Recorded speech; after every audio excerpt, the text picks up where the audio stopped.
मोदी की नसों में लहू नहीं, गरम सिंदूर बह रहा। अरे भैया, सिंदूर का मतलब पता है आपको? एक महिला के लिए सिंदूर का मतलब है उसके पति के द्वारा उसके माथे में सिंदूर भरा जाता है। भाजपाइयों, इतनी तो समझ कर लो। कोई लुच्चा लफंगा जाके किसी के घर में सिंदूर दे के चला आएगा किसी महिला को? चाहते हैं। ये अभियान सरकार की अश्लीलता की पराकाष्ठा है और देशवासियों को इस नीचता का विरोध करना चाहिए। पूरे देश में आदरणीय प्रधानमंत्री जी ऑपरेशन सिंदूर के नाम पे ऑपरेशन वोट बैंक शुरू कर चुके हैं और मैं प्रधानमंत्री को कहता हूं कि वो सिंदूर के सौदागर हैं।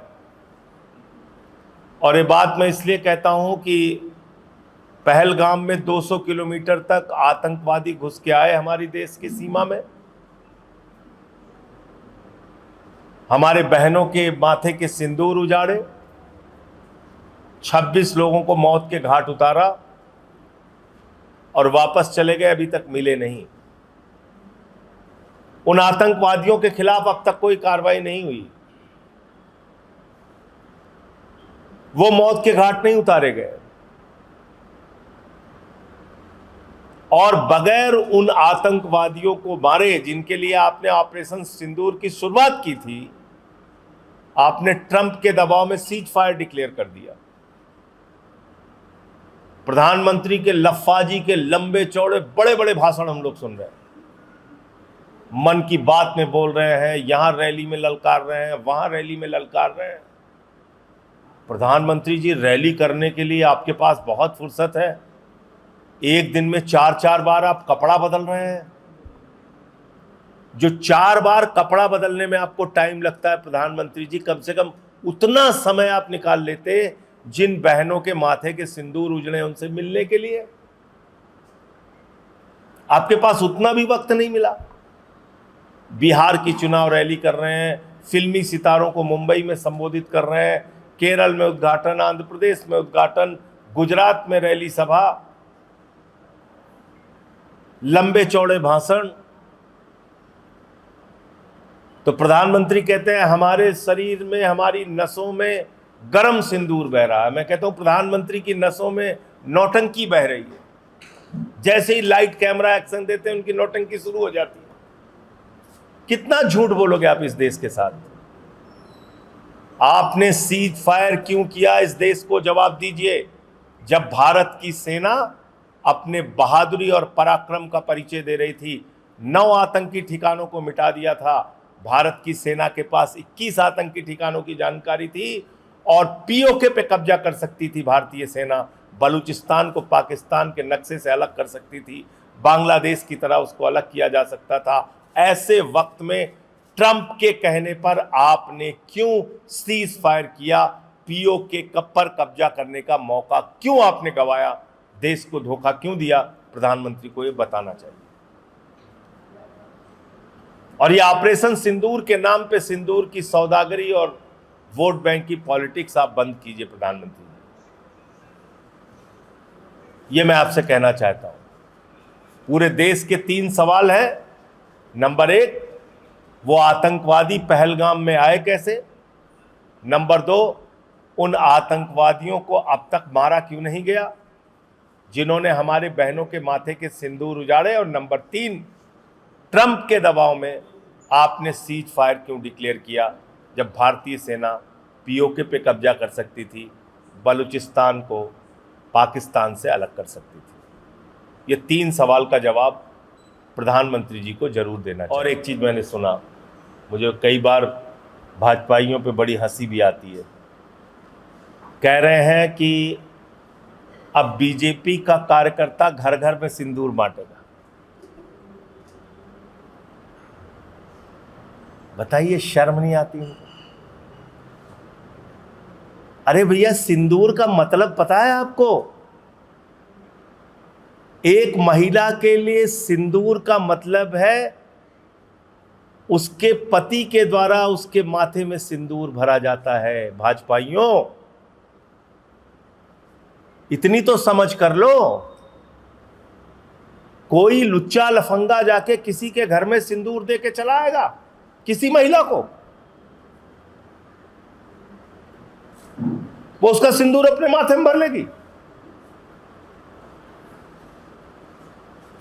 अरे ऐसे बिना सिर पैर के कार्यक्रम बनाते हो, सोचते भी नहीं। भैया सिंदूर भरता है पति अपनी पत्नी के मांग में, सिंदूर उसके माथे का गौरव है,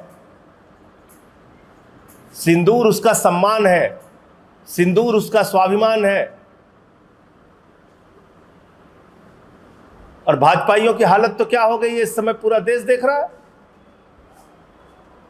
और कह रहे हो कि तुम्हारे कार्यकर्ता घूम घूम के सिंदूर बांटेंगे महिलाओं को।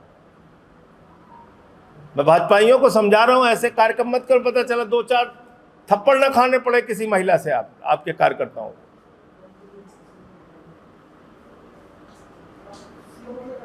अजीब हाल है इन लोगों का।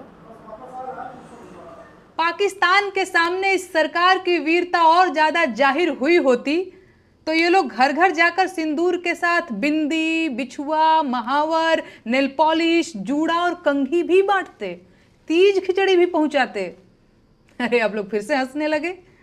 अच्छा, वो जो सिंदूर दिया जाएगा उसकी डिबिया पर तस्वीर किसकी छपी होगी? कहीं ऐसा तो नहीं कि यहां भी वही दिखेंगे? मैं बिहार और पूरे देश की महिलाओं को सलाह देना चाहूंगी कि जब ये भाजपाई सिंदूर लेकर आपके घर आए तो आप लोग बाहर न निकलें। भाजपाइयों के सामने बाहर क्यों नहीं निकलना है ये बताने की जरूरत तो नहीं पड़ेगी ना। सोच कर देखिए, एक तो भाजपाई ऊपर से सिंदूर लेकर आया है और अब आपका दरवाजा खटखटा रहा है। आपको क्या लगता है, आपको दरवाजा खोलना चाहिए? मेरी बहनों, हाथ जोड़ती हूं, आप लोग दरवाजा मत खोलिएगा, लक्ष्मण रेखा मत लागिएगा, क्योंकि इन लोगों का चाल चलन ठीक नहीं है। और बंद दरवाजे के पीछे से ही डांट दीजिएगा और बताइएगा कि अपने पति का दिया सिंदूर लगाया जाता है, किसी पराये मर्द के हाथ का सिंदूर नहीं लिया जाता। सिंदूर, बिंदी, बिछिया, महावर, कंघी, नेल पॉलिश, तीज, खिचड़ी, गवना, दोंगा, कोहबर, माड़ो, छठी, बरई, इन सबसे आपको क्या मतलब है भाई? अब मुझे कहना ही पड़ेगा कि उनकी नसों में जो गर्म सिंदूर बह रहा था उसे अब डिबिया में पैक करवाने का वक्त आ चुका है, क्योंकि बिहार में चुनाव करीब आ रहा है और अब ये लोग बिहार की महिलाओं का भावनात्मक शोषण और दोहन करने की योजना भी बना चुके हैं। बिहार के करोड़ों पुरुष हर साल रेलगाड़ियों में भरकर रोजगार की तलाश में देश के बाकी हिस्सों में जाते हैं और उनकी पत्नियां अपनी मांग में अपने पतियों के नाम का सिंदूर भरती रह जाती हैं, क्योंकि बिहार में रोजगार नहीं है। अगर रोजगार होता तो उनके पतियों को कमाने के लिए बाहर क्यों जाना पड़ता? सरकार पूरी ताकत लगा रही है कि बिहार की महिलाओं के मन में यह सवाल न आने पाए।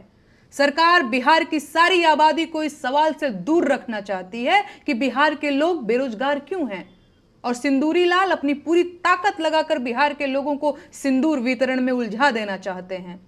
ये अभियान सरकार की अश्लीलता की पराकाष्ठा है और देशवासियों को इस नीचता का विरोध करना चाहिए। इस तरह की सरकारी मुहिम भारतीय महिलाओं का सामूहिक अपमान है।